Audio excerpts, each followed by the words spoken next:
lesson, we're going to look at Erik Erikson's stages of development. We're going to look at the importance of play and how we can use it to promote whole child development.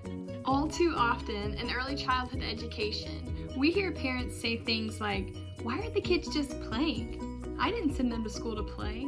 I sent them to learn." But what if the two weren't separable? Young children learn through play, so you really can't have one without the other. In early childhood, we design our curriculum around the interests of our students, and we encourage them to explore those interests through play. There are so many different types of play. Sometimes children play alone. We like to call this solitary play. Sometimes children observe other children at play.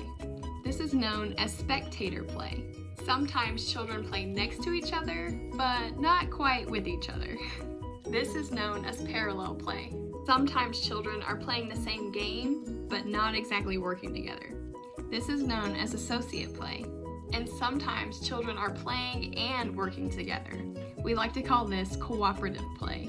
It's important for us as teachers to understand these different milestones of play and what we can do to extend and support this development. Erik Erikson was a German-American developmental psychologist whose most noted contribution to the field of education was his 8 stages of development. This theory was primarily based on the social development of young children. Though his stages span birth through death, we're only going to focus on the first few. The first stage of development is infancy, from birth to 18 months. Here, they are learning the difference between trust and mistrust. They learn to trust when the adults around them care for them and provide for them. When their needs are not met, they learn mistrust. The next stage is early childhood. That's from the ages of 2 to 3. In this stage, young children are conflicted between autonomy versus shame and doubt. Children at this age need a sense of independence and control over their bodies. They're overcoming important milestones like potty training. Success at this stage leads them to feeling independent and gives them a sense of autonomy. Failure leaves them feeling ashamed and full of doubt. It's so important at this stage for these young children to feel confirmed. Drawing attention to their failures and their mistakes will give them a diminished sense of self-esteem. The final stage that we'll focus on is the preschool years. This occurs between ages 3 and 5. In this stage, young children are conflicted between initiative and guilt. They are exploring the world around them and beginning to assert control over the environment. They're gaining a sense of power and purpose. However, when they exert too much power, this leads to trouble. The disapproval they get from the adults around them leaves them with a sense of guilt. It's so important at this stage to give them some kind of control over their bodies and the circumstances that they're in. An easy way to do this is to offer young children choices. If handled correctly, a child at this stage will learn how to imagine, how to explore and cooperate with others, and how to be a leader.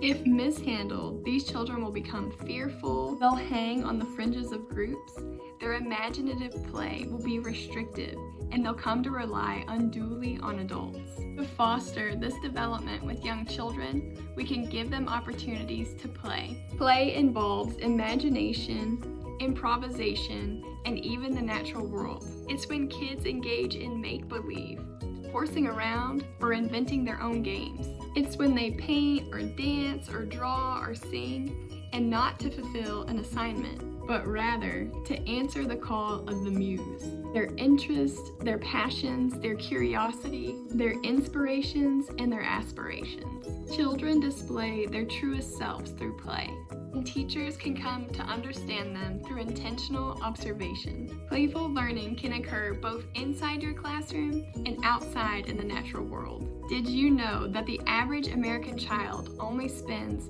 7 minutes outside per day? That's about the time it takes them to walk from their house to the car and back from their car into the house. And this time is spent transitioning, not playing. According to a 2015 Common Sense Media report, the average American 8 to 12-year-old spends about 4.5 hours on screen media every single day. and children from birth to 8 spend about 2.5 hours. When children are not given the opportunity to play outside, they are missing out in so many ways. Unstructured outdoor playtime fosters eye development, gross and fine motor development, body coordination, risk management, cooperation with peers, negotiating unstructured play, sharing, and communication. They learn how to establish and follow rules and how to resolve conflict. Playing outside has both immediate and long-term effects on academic outcomes. Almost immediately after engaging in physical activity, children are able to concentrate on tasks, which is helpful in the classroom. Physical activity has a huge impact on the brain. In fact, children who engage in physical activity for longer periods of time show positive outcomes in academic performance in reading, writing, and mathematics. One study, conducted by Dr. C.H. Hillman, investigated children's brains after engaging in physical activity. He found that children's brains were significantly more active after taking a 20-minute walk, especially when compared to their peers who did not. He found a significant impact on children's neural activity after participating in an after-school physical activity program. The children who participated in the program displayed significantly higher brain activity, especially when compared to their peers who did not participate. This research leads educators to believe that in order for children to be able to learn, they have to be active. Unfortunately, so many early childhood educators try to force their little ones to sit in seats and do busy work all day. This is not developmentally appropriate. There should really never be a time in your classroom where you have to rely on worksheets to measure a child's learning. If you need a record of what they've learned, have them draw a picture or observe them in their play and keep a written journal. Children express their knowledge in so many ways. Have them experiment and find the way that works for them. For example, if you're wrapping up a unit about plants, give the children options as to how they'll demonstrate their knowledge to you.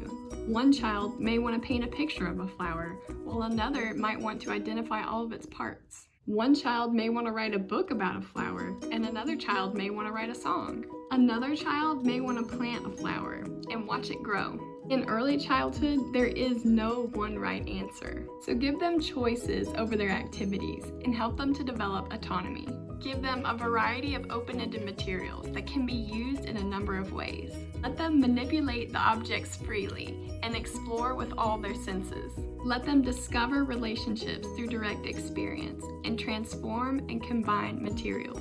And let them use age-appropriate tools and equipment. Children learn through language, so describe what they're doing. Talk about their experiences and have them describe what they're doing in their own words. Establish partnerships with children. Physically get down on their level and follow their ideas and their interests. Seek out the child's intentions. Ask them about their plans for play and watch and see what unfolds. Encourage them to do things for themselves and to problem solve when conflict arises. Children thrive when the curriculum is based around experiences that are meaningful to them. They develop social skills, self-esteem, and even confidence when their culture is embedded into the curriculum. There is significant research in early childhood education that tells us that children learn best when they have great relationships with their teachers. So get to know your little guys. Enjoy them, learn from them, grow with them. They have more to offer than you think. After all, you only get them for one single year. So make the most of it.